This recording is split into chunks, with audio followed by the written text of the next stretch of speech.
Hi guys, আমরা recently Puri ঘুরতে গেছিলাম, তারই একটা ছোট্ট ব্লগ তোমাদের সাথে শেয়ার করছি।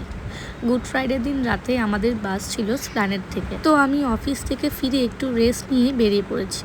একটা উবের টোটো দমদম মেট্রো অবধি বুক করে দেন মেট্রো করে স্প্ল্যানেড যাই। এই সময় মেট্রো ফাঁকাই থাকে। দেন বাবুঘাট যেতে হয়, যেহেতু বাস ওখান থেকে ছাড়বে। ওএসআরটিসি স্লিপার বাসে গেছিলাম। এটা আমার ফার্স্ট স্লিপার বাসে চড়া। Experience was so good. খুব এনজয় করেছি। বাড়ি থেকে ম্যাগি আর লুচি আলুর দম বানিয়ে নিয়ে গেছিলাম, সেটাই খেয়েছি, যেহেতু ওএসআরটিসি থেকে ডিনার হল দেয় না।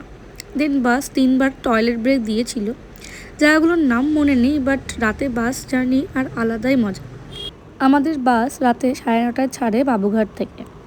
দ্বিতীয় হুগলি সেতুর ওপর দিয়ে বাসটা চলে যাচ্ছিল, খুব মজা আসছিল দেখতে। দেন আমরা একটা জায়গায় হল্ট করি, ব্রেকে দিয়েছিল টয়লেট ব্রেক। জায়গাটার নাম জানি না, বাট খুব ভালো লাগছিলো। বেশ একটা ঠান্ডা ঠান্ডা ওয়েদারও ছিল, যদিও বাইরে গরমও ছিল, মানে এসি থেকে বাইরে বেরোলে যেরকম ফিল হয়, গরমও লাগছিলো, বাট ভালোই লাগছিলো। দেন বাসে উঠেই আমি ঘুমিয়ে পড়ি। টায়ার্ডও ফিল হচ্ছিলো, যেহেতু সকাল থেকে অফিস করেছিলাম। তারপর ভোরবেলা একটু চোখটা খুলতে দেখি একটা ব্রিজের ওপর দিয়ে যাচ্ছিলাম। দেন ব্রিজটা ক্রস করেই আমাদেরকে একটা টয়লেট ব্রেক দেয়। আর এই দেখো, আমরা উড়িষ্যার মধ্যে ঢুকে গেছিলাম। উড়িষ্যার রাস্তাঘাট সত্যি খুব পরিষ্কার। তারপর আমরা বাস থেকে নেমে একটা অটো নিই হোটেলের জন্য। হোটেলে পৌঁছে চটপট স্নান করে ফ্রেশ হয়ে চলে গেছিলাম আগে মহাপ্রভুর দর্শনে। পুরী এসে আগে মহাপ্রভুর দর্শন না করলে কি আর হয়।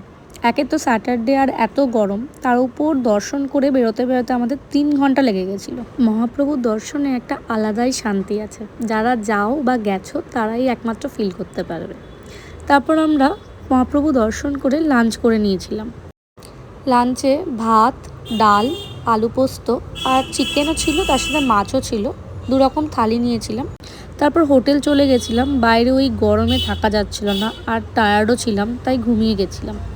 তারপর সন্ধেবেলা বেরিয়ে মার্কেট ঘুরতে ঘুরতে বিচে চলে এসেছিলাম। বিচে অনেকটা সময় কাটিয়েছিলাম, যদি একটু ফাঁকা ছিল, যেহেতু একটু গরম লাগছিল সেদিনকে, সত্যি হাওয়া কম ছিল, কিন্তু অসাধারণ একটা ভিউ ছিল, যেটাকে আমরা এনজয় করছিলাম। তারপর অনেকটা সময় থেকে ওখানে আমরা ডিনার করে নিই। ডিনার করে হোটেলে চলে গেছিলাম।